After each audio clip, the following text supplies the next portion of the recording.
As I say in the book, every question lives 3 lives. So if a team member is confused and they have to ask you, hey, by the way, is it okay to use emoji in this email? And you go, yes, great. That's question number 1. That's the first life. But now they should document that in your internal systems, or what I call the manager manual. That's the second life. And then life number 3 is sometimes you'll post information publicly on your website so that customers and visitors also have access if the Q&A is kind of related to that. You will know if your style guide isn't clear because team members ask you questions or they turn in work that you don't like. That means your style guide needs work. You got to keep building it out. And it gets smarter and smarter over time to the point where when the third team member touches it, it's abundantly clear what to do.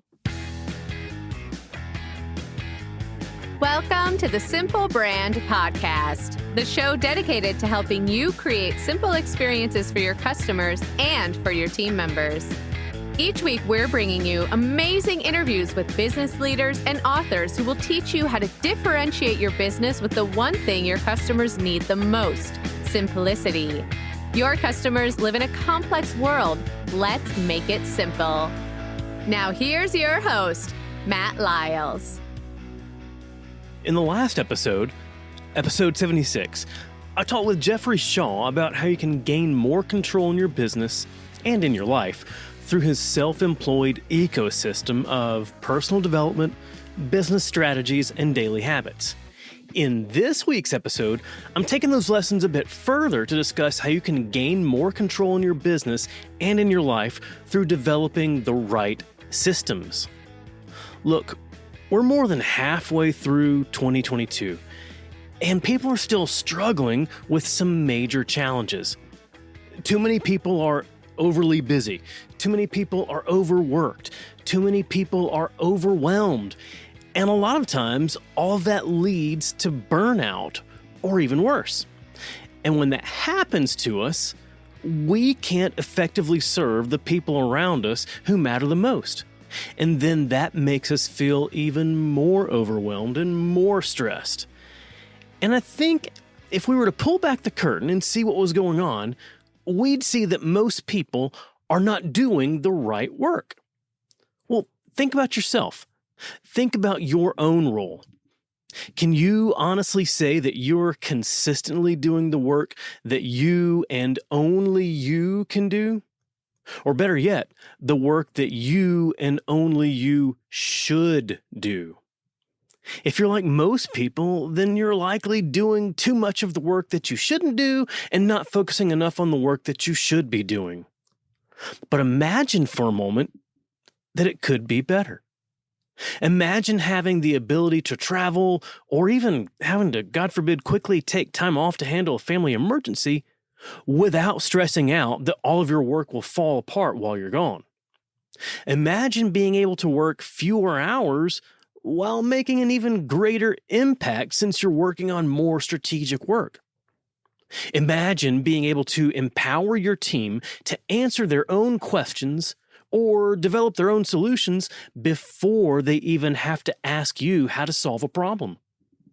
Imagine being able to have more free time without that free time negatively affecting your business or career. Well, you don't have to just imagine it. You can actually have that in your business. But it's not going to magically happen just by you hoping for it, imagining it, or manifesting it. No, you've got to put in the work to build the right systems and the right strategies to make it happen. And this week's guest can help you do just that. It's Jenny Blake. Jenny is an author, a podcaster, keynote speaker who loves helping business leaders move from friction to flow through smarter systems. Jenny hosts 2 podcasts with over 1 million downloads combined, Free Time for heart-based business owners, and Pivot with Jenny Blake to help people learn how to navigate change. And she's the author of 3 best-selling books, including her latest, Free Time. Lose the Busywork, love your business. Jenny and I talk about her lessons that help business leaders get unstuck from what she refers to as the burdensome bees: bored, bottlenecked, burned out, or buried by bureaucracy. And then along with getting unstuck, We also talk about Jenny's practical systems and strategies, all designed to help you free your mind, your time, and your team to do more of your best work. The work that you and only you should do. So here it is. Here's my interview with Jenny Blake. Hi, Jenny. Welcome to the show. Hi, Matt. Thank you so much for having me. It's great to be here. Oh, yes. Well, thank you. And congratulations on Free Time. This is your third book? Yes, this is my third book, and I went indie this time. So went the hybrid publishing route and got to have so much more creative control over the whole process, which is a really fun publishing experiment. I know. And I noticed that as I was reading your book, we were actually talking about this earlier. So, of course, I read a lot of books now, and I get to see and really dive into the quality that goes into creating and printing and producing books. And I love the amount of quality that you put into the book, everything from the pages and the font and the color, the ribbon bookmark, all the things. I loved it. Thank you so much. It was such a craft. I mean, a friend said it like it's almost an art book. And it was to me, I really saw it that way, as it was the first time that I got to control the P&L statement of the book and make certain choices that a publisher would never do for an author of my size. Like, I'm kind of a mid-list author. I'm a good seller, but I'm not going to be the best seller. I'm not Brene Brown or Simon Sinek. So something like the ribbon, it's hand stitched. It's $2 a book. Most publishers would say, give me that $2 profit. I'm not putting it into a ribbon. Right. Yeah. But from the very inception of this book, I thought it should have a ribbon, because a ribbon symbolizes the most practical, functional thing that I could give to the reader, which is a built-in bookmark. And the question I asked the publisher Idea Press before I even signed on with them was, can we have a ribbon? They're like, you can do whatever you want, but it's your trade-offs to make. So that was one of them. There you go. I'm glad you appreciated it. Well, thank you for doing that, because usually when I'm reading a book, I'll either use my pencil that I use as a highlighter, I'll stick it in the last page that I've read, or I'll use the jacket, depending on how thick the book may get. I can use the jacket to use that as a bookmark. Oh, yes, I do that too. Yeah. So thank you for simplifying my book reading experience by including the ribbon. You are so very welcome. Yeah. Well, so beyond the actual production of the book, I want to talk about the writing. I want to talk about your journey in writing Free Time. And I'm curious, what drove you to write the book? A couple things. One, I'd been talking about business and business building, specifically what I call heart-based business, behind the scenes for many years in my private community. But I never really had the courage to talk about it publicly, because I would compare myself to my business heroes. And I just thought, I don't know as much as they do, or I haven't built and sold 5 businesses, or I don't earn over $1 million in mine.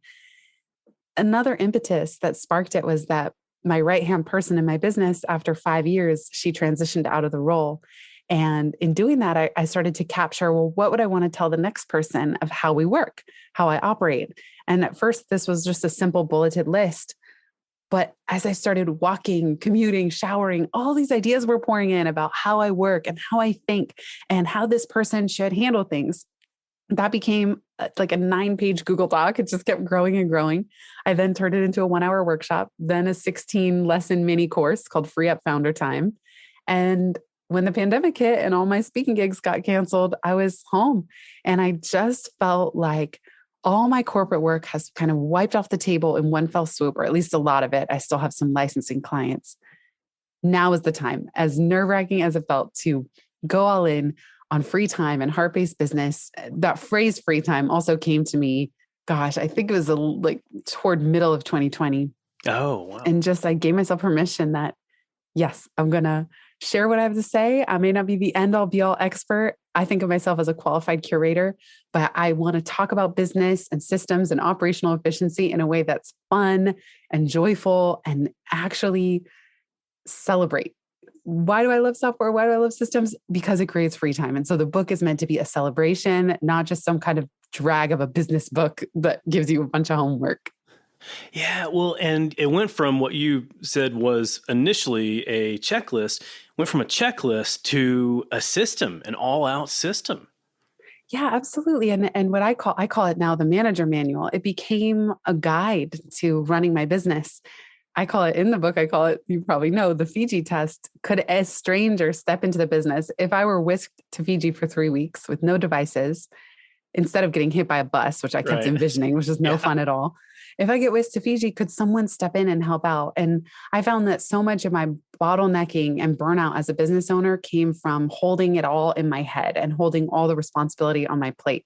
And the more I could document and delegate and describe how I do things, the more I could get help and the more I could take that pressure off.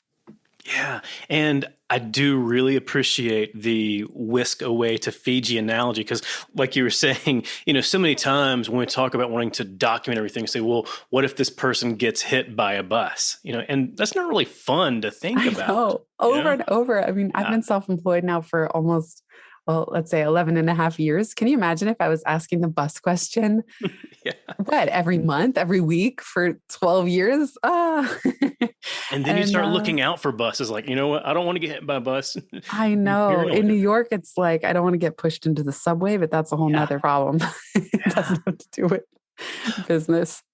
But that does speak to something that a number of business owners and business leaders are talking about now is creating the ability for yourself to go on, whether you call it a sabbatical or like a month-long vacation or whatever it is, the ability to go on a vacation or be away from your business for longer than just a couple of weeks and still have it run like clockwork. Yes, which is the name of another great book that I know. I love, Clockwork by Mike Michalowicz. Exactly. Like what they describe it as a 4-week vacation. Can the owner step away for 4 weeks and not only not have the business fall apart, but have it grow in their absence? And I love that lens on it. That's the next layer of this. If mine's a blue belt, this is now getting into brown or black belt, which is not only do things not fall apart, they grow, they improve while you're gone because you're not controlling it all so much. That's it. That's that next level. And where you know that you've achieved something to not just keep it from falling apart, but for it to actually grow. Yes. So I'm curious. It seems like through the pandemic, we've come out of like the past couple of years with more focus than ever before, I think, around valuing our time more and trying to achieve more free time. What do you think has been driving that? Well, I think the pandemic, it was this first time in all of our lifetimes that the entire planet hit pause. The entire planet got pivoted. It was not just any one country, one city, one person, one company. It was everybody. So you could not ask the big questions. And it was this time of reckoning and reevaluating, reimagining, reigniting, recalibrating, all the rewords of going backward and reconsidering. I mean, I actually did make a list of all these rewords during the pandemic because it created so much space for us all to ask, is the way that we're working? And life is short. Are we spending our time in a way that we want to? Are we spending time with our loved ones? Are we present when we are spending that time?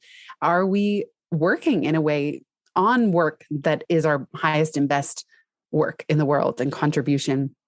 And so I think that for those of us who had the privilege to ask these questions and had the option of working remotely or redesigning how we're working, it would be hard not to make some big changes. I think so. Yeah. I mean, I think a lot of people took a look at themselves and looked at not so much what they were prioritizing, but a lot of times I think it's what we allow others to prioritize for ourselves. And I think a lot of people started pushing back and saying, you know what? No, I want to take better control of my life. But I think I've seen where a lot of people are starting to say, no, I want to take better control, but not necessarily understanding how to do that. So you've seen people that are part of the Great Resignation. They've left a job because they realized like that's not what they wanted to do. They weren't getting what they wanted out of it. They went into a new job, and now we're seeing that a lot of people that have changed jobs in the past year, the first few months into the job, they're realizing not what they thought. It's not as rosy as they thought, and now they're looking for something else. So I think that all speaks to this drive for people knowing that they want to do something better, but not knowing how to do it. And that speaks to what I've heard you talk about before, the knowing doing gap. Hmm. How do you solve for that gap? I know. Well, it's such a journey. And this is that line that we all know how to have six-pack abs and become a millionaire, but are we doing it? And so I also think there's a knowing doing gap, and then there's a soul's calling and a dharma or a true path that it may or may not be aligned for everybody listening to be a millionaire, or like whatever dream we pin our hopes and dreams on. And I'm not trying to create any limiting beliefs for anybody, but I try to detach myself from specific obsessing. I'm actually not that goal oriented, although I'm very driven, but I always want to work on things that are in the highest good for all involved, for me, for my team, for my clients, my community, the broader world, my family. And that's what I find to be an interesting question. What is in the highest good for all involved? So again, there's this knowing doing gap. Maybe we think we know what we want, but then life starts unfolding differently. And maybe that's also guiding us to say, okay, you're close, but that's not quite it. Like that hotter, colder game that we played as kids. Right. Like, okay, hotter, but let's say I call it an interim pivot. You pivoted. Okay, at least you got out of the old situation. You shook off some old stuff and aspects of yourself that wasn't working. That doesn't mean this new thing is the end all be all. I can say in my own business, I pivoted. My last book was called Pivot. I pivoted to free time. Everyone's like, oh, how meta. Well, of course it is, because I wrote a book about change because I knew that change is the only constant. And I try to look for the macro container to fit. So the macro container of being a business owner is quite joyful for me, but I will continue to shift and explore and evolve within that container. And I think a lot of this is actually stripping away the clutter. And that's one of the biggest kind of focuses for me right now, with free time having come out already and trying to juggle 2 podcasts. And I just want to do less. I actually don't want to be actively creating 10 streams of income. If 5 of them are totally passive, that's fine. They can stay. But I'm trying to focus my energy, my time, my attention, do less and do it better. Just like Greg McKeown talks about in Essentialism. Right. Yeah. And I think that speaks to a problem that a lot of people have, where I think there's this mindset, whether it's part of, hustle culture or whatever, that once you free your time up, well, then that allows for you to add more into that new free time. I've got all this time freed up. Now, what can I add into that to do more or to create more revenue streams? It's a habit. Like, I talk about this in the book, that we all have an inner time blueprint. And the same way that if any of you dated the same kind of, we're in the unhealthy relationship more than once, you're like, oh, what do they have in common? It's me. I have a blueprint of who I'm attracting or who I'm attracted to that might need some tweaking, might need a tune-up. Well, the same thing is true for time and our relationship to time. We inherit a lot of stories about it, just like we do money, from our parents, our schooling, our society, or the workforce. And so if the habit is to fill your time chock full, A to Z, totally scheduled to the minute, you're going to say you want free time, which I've done in my past, say I want it, and then just cram it back up again. I won't say challenging, because I always like things to do. What if it was easy? But you got to be really conscious and active in saying, I'm going to leave my calendar to be spacious and free. I'm going to have a lot of white space. And on some days, I'm going to feel guilty because I'm almost frittering my time away because I have not overly planned it. But that's okay. That maybe that's what you needed on that day. And it's okay not to have the most productive day ever. And just exploring a little bit, getting curious, again, leaving the white space so that you can say yes to what your energy is actually driving you toward in that moment. And I think that goes to like what we were saying, like there's these scripts, these stories that have been passed down to us either through, our culture, our family, whoever else. And we just keep telling those to ourselves. Like, you know what, if you're not retirement age, then you should be spending at least 40 hours per week doing your job or working on your business. Whereas, like what you said, it's okay. It's okay to not have to do that. And that ties to One of the things that you put in your book that I really appreciated was permission. You have a permission slip. You have to give yourself permission to not have to fill that time up. Yes. And I find that for myself and so many others, it's not that we need to do more. We need to do less and give ourselves permission to shift and drop all of those expectations and shackles that no longer fit. And so that's why permission is such a big theme, that I think we put too much pressure on ourselves and others. And in fact, the more we can drop, the more layers we can shed, the more free we'll be. And that's mind, time, and team. It's not just about the calendar, it's our minds as well. You can stay trapped in your mind if you're layering your days with guilt and pressure and stress and anxiety. That time's not going to feel any more free, even if you don't add meetings to it. Right. Yeah. And then on the flip side, when you do have that free time, you'll be able to do things that are of value to yourself, whether they're work related or not. But I do think it's in that free time where some of these big breakthrough ideas can come in. I think it's really the only time that they come in. And that's what's interesting. A lot of people kind of put themselves last. I talk about founder time is time that's your own. It's 1 hour a week, 2 hours a week. Maybe it's 2 days a week. It's blocked off. Nobody can schedule it. By default, it's yours. And it's your time to zoom out on your life, on your business, and really think big picture and think strategically. And the thing is that our mind is our best resource. So it doesn't do anyone any good if your mind is fatigued and crowded. And so it's kind of counterintuitive, but I think a lot of people think, oh, I don't have time to block off 4 hours a week. But actually, you don't have time not to, because that's you at your best, those 4 hours. Yeah, that's it. That's absolutely it.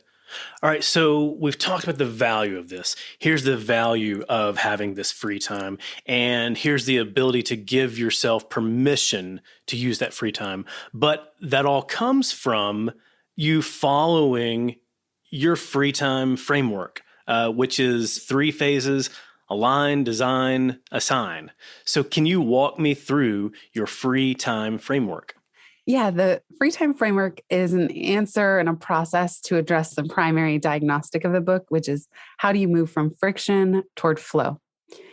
Friction is that state of dread. You're drained, you're procrastinating, work feels heavy, you don't want to do it. We all know what friction feels like. And then flow is that state of effortless achievement. You're in the zone. You don't even realize time's flying. You're having a blast. If you pick a friction area in your life or work, the free time framework, Align, Design, Assign, kind of walks you through a process for eliminating or at least greatly reducing that friction. So is this area even aligned with your energy, your strengths, and your values? Or does it need to be realigned? Maybe you once loved podcasting, but it became really heavy for some reason. Okay, you can check in. Where did I veer off track with my energy, my strengths, and my values? Design is then being very intentional. What is my ideal outcome for this project? Like, what does success look like on a weekly basis, 1 episode a week? What's my ideal impact? How do you want the audience to feel when they're listening? Everyone who's here with us right now, what's the impact that you want to have? And then design a process before you delegate 1 iota of it. What does a smooth workflow look like? And sometimes people get stuck here because they're like, well, I don't know if I knew I'd be doing it. Okay, well, you can take a step back and just say, I know what friction feels like. Imagine if this were easy, if this were fun, what does that look like? And then the third stage is very intentional, that it's assigned, because a lot of us hold on to too much and we become the bottleneck. Assign is about asking who will do what by when, and how can you practice doubling how much you delegate so that you don't stop at the process piece. You actually say, okay, now how can I get the majority of this off my plate so that I'm left doing only the work that I love, that I'm uniquely skilled at? Yeah. And I think maybe different people may find different phases challenging. I think for me, that assign phase is probably the most challenging because it's so hard to let things go. For so many of us. Absolutely. You're not alone in that. And I knew that me putting it into the free time framework was already going to be edgy. For so many people, myself included, it's the area I have the most challenges with. Well, so let's dive into those phases a little bit deeper. So in the align section, and you mentioned this earlier, talking about having founder time. So what's the real value of founder time? As Michael Gerber would say, instead of working in the business, you work on the business. That if you are delivering services, let's say, or even if you're working for someone else, you're working in your career, it's not time you're working on your career. And so founder time is the time to zoom out and look at from above, work on whatever you're kind of in the weeds with. So it's stepping out of the projects, out of the day-to-day, out of your to-do list, out of your tasks, and actually saying, overall big picture, am I heading in the right direction? Is there more I could be doing? Is there more I could be dropping? And really trying to just continually kind of recalibrate and look for creative opportunities or how to improve existing projects. That's how I think about founder time. Yeah, and I think that that's something we talk about being able to assign and delegate. That's really something that as a business owner, as a business leader, that's really something that only you're able to do. Oh yeah. And just again, it's Michael Gerber, but I love how he says, if you aren't doing this, you don't have a business, you have a job. Right. Like you've just built yourself a job where now you don't have one boss, you have 5 for however many clients, or you have 10, or you have 50. It starts to feel like you're reacting. I think that's how I feel when I don't have founder time. I feel like I'm reacting to what everybody else wants, what everybody else needs from me. And I'm not necessarily honoring myself or carving out the role the way that best suits my strengths and energy. Yeah, that's it. That's it. Well, and this is something that we talked about earlier. I think one of the things business owners have been taught over the past, decade plus is around diversifying your revenue streams. You want to have a large variety of revenue streams. And I get it. I understand the need for diversification. But at the same time, that feels pretty complex to me. And my goal is to simplify business. And you talked about this earlier about simplifying your revenue streams, like, not having so many, putting more effort into fewer revenue streams. So I'm curious how that helps businesses. Yeah, there's a lot of advice about, again, diversifying your streams of income. And that's certainly a good thing overall in life. Like it's good to have a mix of stocks and maybe index funds and real estate and your business. Where I got into trouble was that in my business, I had like 10 different income streams. And what that does is it 10x's the level of complexity in the business. You have 10 different types of messaging they could be related, but sales pages, customers, how to support those customers, how to create those products, how to, everything about documenting how to run that income stream adds a lot of complexity. So it can become quite hard for the business owner and the team members to know which end is up. Whereas if you pick 3 streams of income, like the ones I narrowed down to in my business are recurring revenue.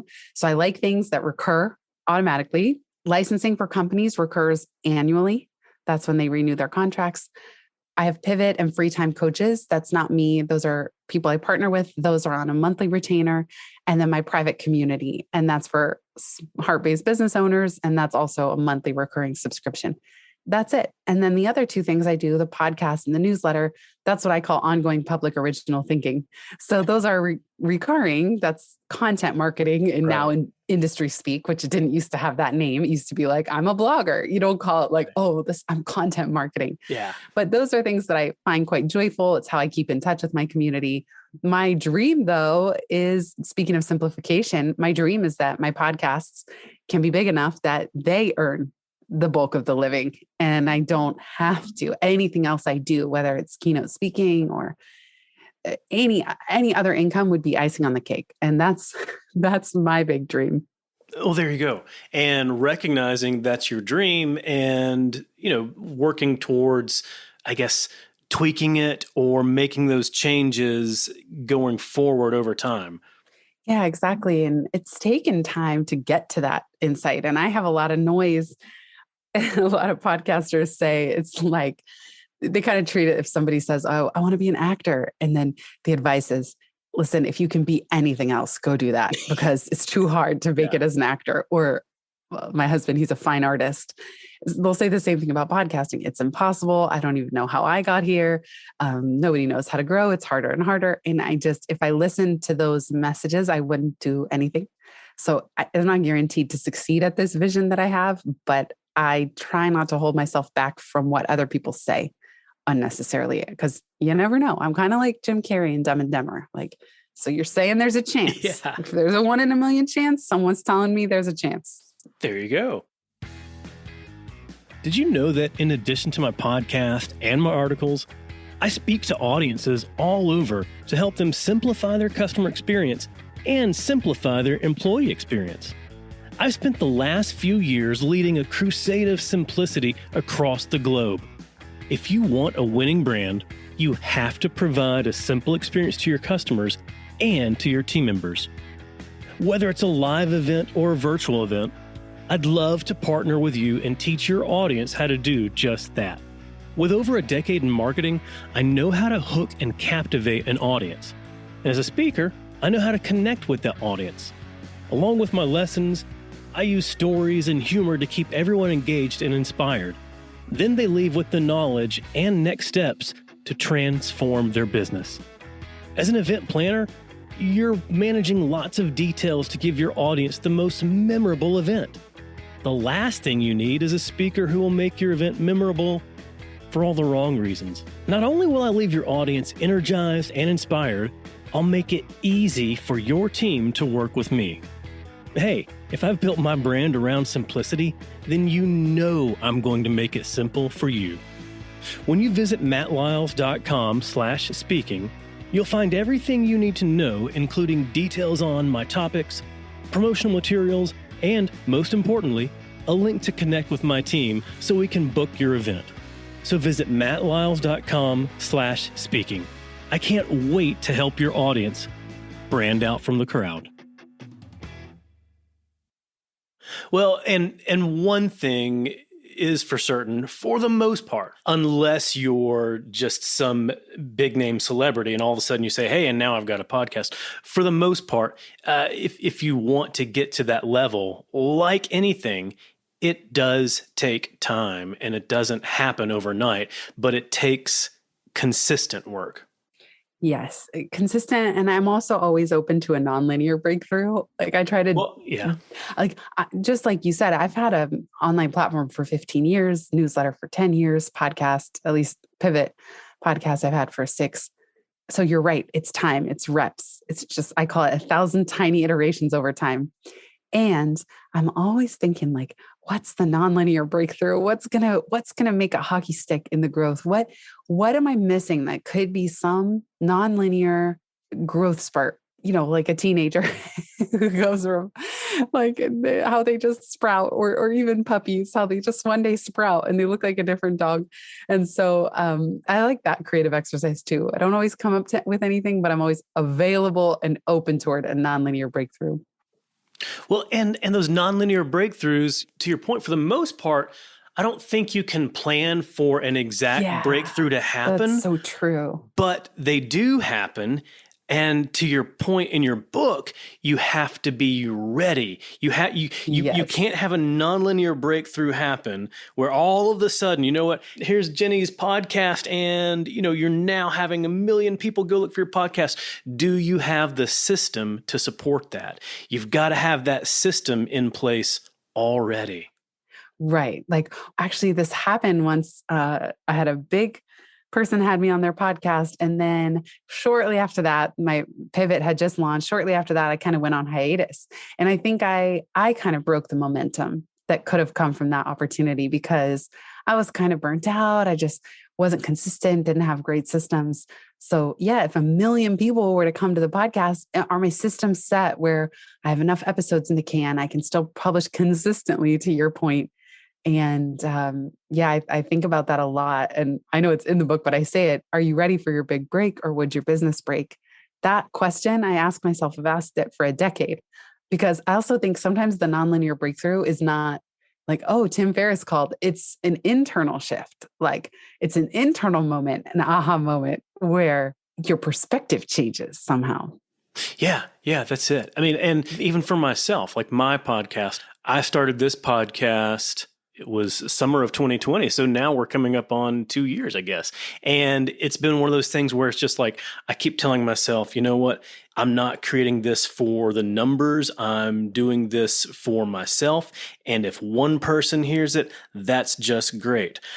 I've had, now they weren't major, but all of a sudden within this past 2 weeks, I've had a couple of maybe mini nonlinear breakthroughs where all of a sudden some, like mid-level publications have listed the podcast as like, hey, here's a podcast to help you grow your brand. Here's one of our top customer experience podcasts. And so all of a sudden, like I've had some, like to your point, I've had some names of people that otherwise, 2 years ago, I would have been wanting to reach out to have them guest my podcast, have reached out directly to me saying, hey, I'd like to be a guest in your podcast. So it's being able to accept that and recognize that, but also make sure I've got the systems in place to support it.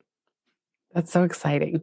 Yeah. I love that started to happen for you. I call it serendipity popcorn. I feel bad. I'm telling you what you already know from reading, but I love those moments where it's like the popcorn starts popping faster and faster. Yes. That's really exciting. Anyone who's listening, you have to get the book to be able to read this, of course, but I loved your popcorn poem. Oh, thank you. You're the first person that gave me feedback on my silly popcorn poem. That's so funny. You remember that. I mean, like as I was reading that and then reading the context for your business, popcorn serendipity, realizing, you know what, it's right. Because you're sitting there waiting and you're waiting and you're waiting, and then pop, something good happens. Yes. And then pop, 2 more good things happen. Wow, how'd that happen? And then it just goes and goes and goes. My dad, it's funny, when he was editing the book, he gave me feedback. He's like, popcorn is not quite the right metaphor because it's not a chain reaction. It's hard to explain, but he's like, it's not totally serendipity. It's not random. It's not a random acceleration. It's not a chain reaction. It's simply just that once you turn the heat up, all the kernels will pop. But then the compromise we reached is, well, as the author or podcaster or creator, business owner, whatever title, we can be the one to turn the heat up. So sure, all the kernels, like there is a direct relationship of heat and the popcorn popping, but I think of that with serendipity. It's like we can still create the conditions for those pops to accelerate. And the conditions have to be just right. If you try and turn the heat up too much, you're going to end up with a lot of burnt popcorn. I know. I haven't thought about this yet of what happens toward the end of the popcorn.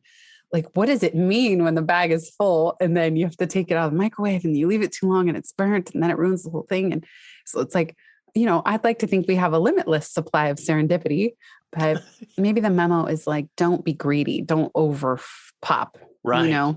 Like leave some kernels. You don't need to milk everything for all it's worth. You can leave some kernels in the bag and like step back and have gratitude. You'll have perfectly popped popcorn when you've created conditions that cook the popcorn just long enough to where there's still a handful of kernels in there. Otherwise, you're going to get burnt popcorn and it's going to smell up the whole house and you're not going to enjoy it. And one more thing I'll just say is that I think what I was getting at, what I like about business, specifically word of mouth marketing, is that because like with popcorn, there's no if this, then that relationship between the kernels. Like one kernel doesn't say to the other, oh my gosh, I just became a popcorn, you got to go pop. You're going to love this. Right. However, with books like you're doing here, it's so powerful because books or anything that we create. That's why I love thinking out loud is that people can tell each other. And so my favorite way of marketing is exactly what you talk about, but like putting thought into the brand to get people excited so that they have a feeling when they experience it. So they want to tell their friend when they're done. To me, I had a mentor say, like, authors don't keep books alive, readers do. And I think that's true for anything. I almost feel with my podcasts, yes, sometimes I'll ask people to share the episode with a friend, but do I really need to ask? Because we all know that when you listen to an episode that you love, you have to send it to a friend. You send it to your friend and you go, you got to listen to this, exactly what you're going through right now.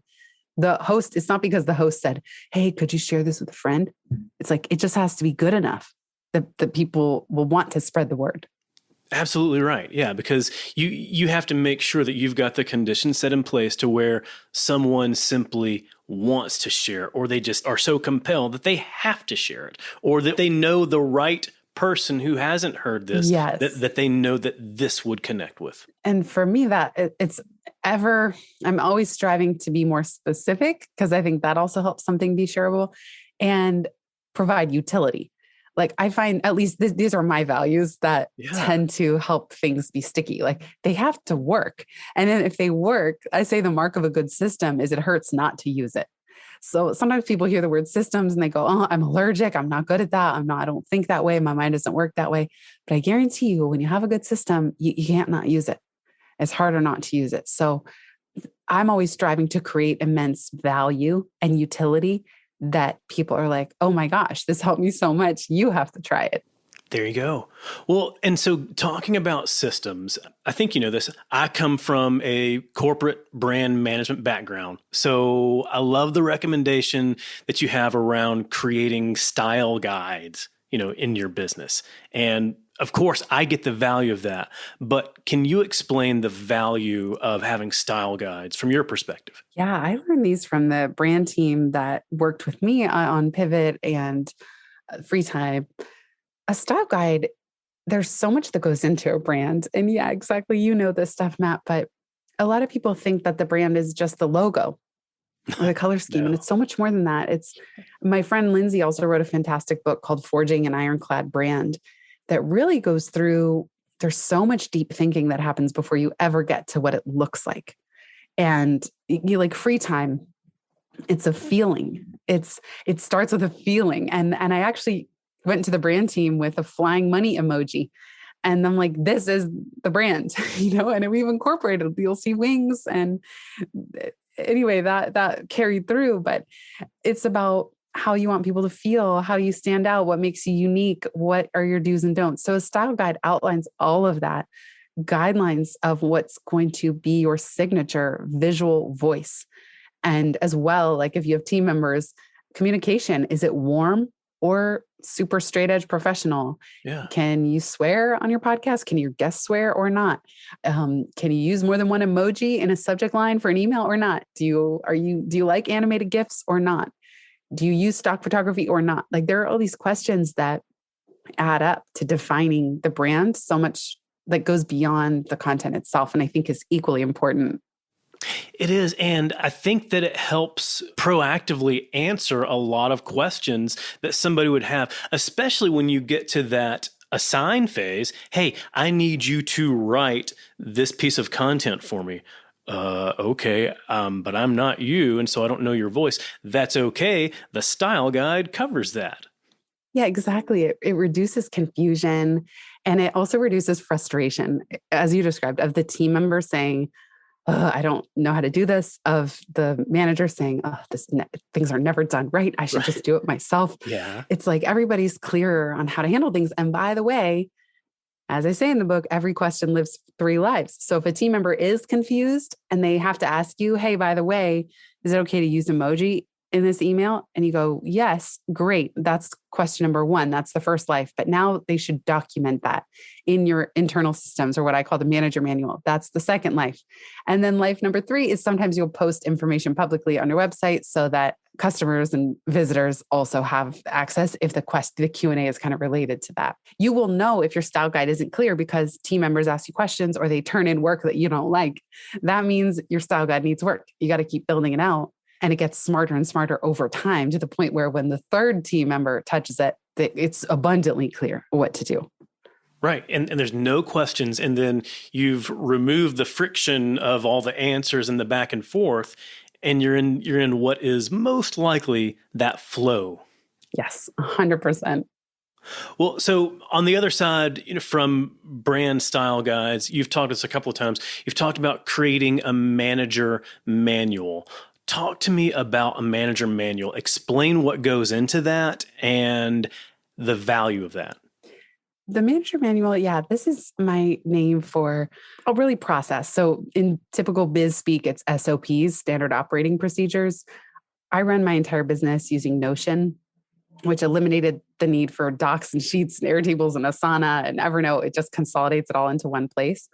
The manager manual is that all information about your business, none of it lives in somebody's head.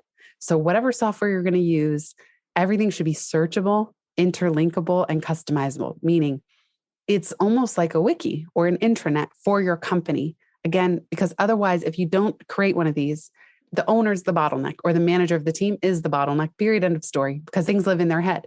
And if you do have team members and they leave, you get brain drain where people leave with valuable knowledge about how to do their job and they take it with them. So what you want is that the business itself is always getting smarter and smarter through the manager manual. And now I even created a separate one called the email guide that just has instructions about how to answer different types of emails. And that way, there's no intelligence about the business that only lives in anyone's head, including the owner or the manager.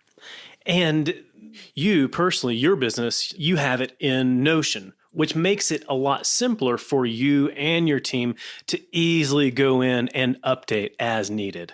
Yeah, exactly. And search for things because you don't always know where to find everything. And sometimes, by the way, the manager manual does get clunky and bloated. And I do think it's a good idea to once a quarter or twice a year kind of have a fix it where you go in, you see what's out of date. Ideally, though, the Fiji test is things do not get vastly out of date because as we saw the last few years, someone can get sick and just taken out for 3 weeks. And you don't want everything to be so out of date that other people don't know how to step in and do that work. Yeah, and that was in my corporate role. That was something that we had to focus on was we called them SOPs. Here are all of our SOPs. They're in PDF documents and they're stored in this shared drive over here. And we update them, we review them and update them once a year. Whereas a lot of times, like some things may change and some things may change fairly drastically for one of those SOPs throughout the year. Right. And yeah, having things like shoved away on a shelf in a binder, that's not going to work for anyone. That's like, I might as well not have it at all. And I do think sometimes fresh eyes help you see what could be improved as well.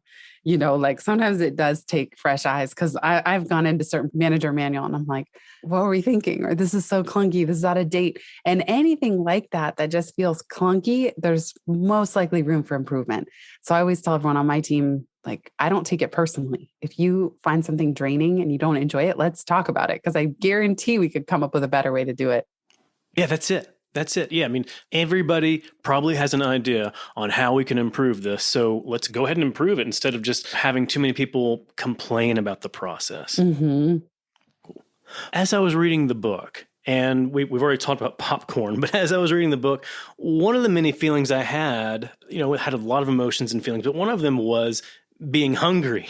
And I think it's because you talk a lot Yes. about food. You talked about That's cakes true. and cookies and popcorn and baking. That leads to a practice that you talk about, which is to bake in batches. So explain to me what bake in batches is and what's the value around that. My friend Jeffrey put it really well after he read that section. And he has a podcast called The Self-Employed Life. I interviewed him Oh, you did? last week. Yeah. Oh, cool. He's great. Yeah. The way he said it was even better than how I explained it, which is like, you don't get out all the ingredients and preheat the oven and mix everything together to only put one ball of cookie dough on a tray and bake one cookie. But a lot of us are doing that in our business, especially when it comes to content. And so, you've probably heard the term batching before. I didn't invent it, but it's been so helpful for me to batch, whether it's batching podcast interviews, I do them all on Wednesdays, or my newsletters, I create them on Monday. I call it Made by Monday. That's my content creation batch day. I try to even sometimes create podcasts and newsletters. The bottom line is, how can you bake in batches and not just put one cookie on the tray and then have all this friction and tension and procrastination of, oh no, I have another newsletter to write. I learned from my friend Alan Dibb. I love what he does. Because newsletters can be tiring in particular because you write it every week. They're never ending. Right. What he does is after he sends one, he takes out any time and date of references and he evergreens it. And so he puts it into a welcome series that his is over a year long now. Mine is now 90 days where I'm recycling things that otherwise new people would miss. And if you join the Time Well Spent newsletter today, you will already have 90 or 100 days of some of my best content. So it's also nice to batch in a sense, or let's say reuse. And I don't know how that goes with cookies because if we were going to continue the baking metaphor. Oh yeah, I don't know. I'm sure we could solve this metaphor if if we tried, but you get the idea. Yeah, well, if you've got like a whole batch of cookie dough and you've got more than enough to make cookies, you make the cookies, well, then you've got some leftover cookie dough, and then you can use that and either serve that, eat that, whatever. Yeah, exactly. I like that. That's a good way to think about it. But essentially, yeah, that you don't have to start from scratch. Like, let's say the baking utensils, you're cleaning them, reusing them. So There the you same thing go. can happen with content. That's it. Yeah, you don't have to throw away all your utensils now that you've used them. You can reuse the utensils and Right. send out more cookies. Yes, I love it. Wow. And maybe the tray, like once you have a nice tray that you like, the tray is the container. It's the structure. It's the same every time, even though you're baking new cookies on it. The structure is there. It's in the recipe. And between the recipe and the tools, it supports that easier baking process. That's we did it. That's it. You know what? I think you now have another book in you that is half cookbook, like half recipes, gosh, along so with funny. tying that to your business. Can you imagine? That would be so funny. There is a woman, I don't know her personally, Kendra Adachi just came out with a book called The Lazy Genius Kitchen. Oh, and her previous book was called The Lazy Genius. And she's a woman after my own heart because she strives to be a genius at the things that matter and really lazy at the things that don't. So she's also all about systems and structure. That's it. There you go. All right. We've talked about your align phase. We've talked about some of the things in the design phase. The final phase in the framework is your assign phase. And I was saying earlier, to me, this one is the hardest. And I think a lot of people would feel the same. So why is assigning so hard for people? There was a business podcast I heard called The Boutique. And the guy said, all your biggest problems are walking around on 2 feet. And it's just so funny. It's like, because people are involved and people are complicated, and it's just, there's more at stake, I feel, with the assign stage in a way, because you have to get it out of your head. You got to delegate it. You got to give feedback, and you got to find the right people to even delegate to. So there's a little bit more complexity. It's worth it on the other side. The reward on the other side is that you really create redundancy in the business, and the business owner has less stress, less pressure, because they know they can step back and they are more in their zone of genius. But I think it's just so hard because many of us are close to the work and we want it to be done a certain way, and it feels nerve-wracking and introduces uncertainty about how the delegating will go. And there's a delegation curve where in the beginning, it is more work because you do have to teach somebody, onboard them, give them feedback, create the process. It is a lot more work. Still, it's worth doing 2x the work now so that moving forward, once everyone's in a groove, hopefully it's 0.5 or 0.25x the work. Yeah, and it's possible and likely that whoever is now taking over that work is able to see some things that you yourself don't see, and they can see how to improve it even further than if you were still wanting to do it on your own. Yeah, and sometimes I like to delegate to software. I mean, so you can also, Zapier I use for everything, and there are so many aspects of the business that you can automate through Zapier, of like adding people. Now more and more software services are connecting to Zapier, so it's getting easier and easier as well over time. But I think people would be surprised how much you can delegate to tools before you even have to build out any kind of team. Yeah. So you've got delegation, you've also got automation as well. You can delegate it to software. Yes. Mm-hmm.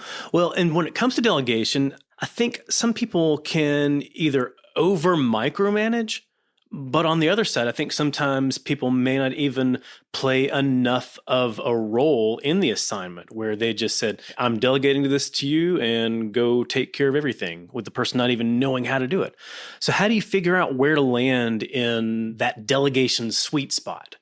Yeah, you just got to get it wrong. Sometimes you got to do it both. I've been overly involved in micromanaging, and there have been times where I've been too hands off and things just kind of go off the rails because I'm not involved enough. So try to get as clear as you can before you assign the work. Exactly what does it look like? Go through the free time framework. What's important to you about it? Design the outcomes. What does success look like? What will happen by when? Create clear milestones. Try to, in advance, think through everything that could go wrong or what would have you be dissatisfied with the work, and try to address it upfront. You won't always know though. So sometimes you do have to give that feedback and learn the hard way. And that's it. I don't think there's a magic answer to this, but I will say that you got to kind of, as the business owner, everything's on you. It's like Right. the work wasn't done well. That's your fault. Why? Because maybe you didn't assign it well or you didn't choose the right person, but you got to own it, which hurts. It's frustrating not to be able to just kind of blame everyone else. But I find that that's the only way to kind of improve it for the future is to say, where did I go wrong here as the owner? Was I not clear enough with my expectations? Am I being too demanding? Did I give this to the right person? And really looking inward when things do go wrong. Well, and you have to understand too that it's okay to go wrong. For the most part, most of us in our businesses are not doing things where when a mistake is made, that it's the end of the world. In my previous corporate role, I used to coach or tell people, when you make a mistake, did you cause one of our planes to fall out of the sky? Or did your mistake cause our stock price to actually move negatively? If not, it's okay.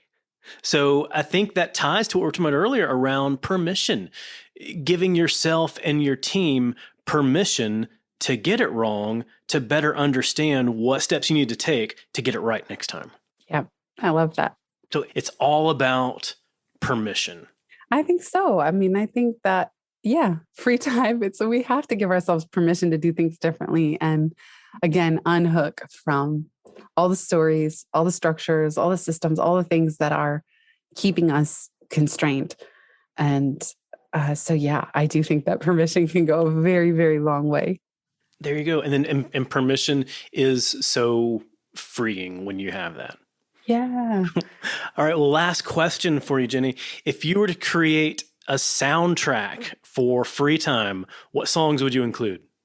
Well, this is such good homework that you give your guests. And I did have a free time playlist while I was working on the book. I've not shared it publicly, but for your listeners and for you, Matt, because you asked, we can put the link in the show notes if you want to. Oh, yes, please. Yeah. Hooray. So I will give you that link. I'm like a little nervous because it's not my greatest playlist of all time, but I did have a pivot playlist of pivoty songs. And while I was working on that book, and I do have one for free time.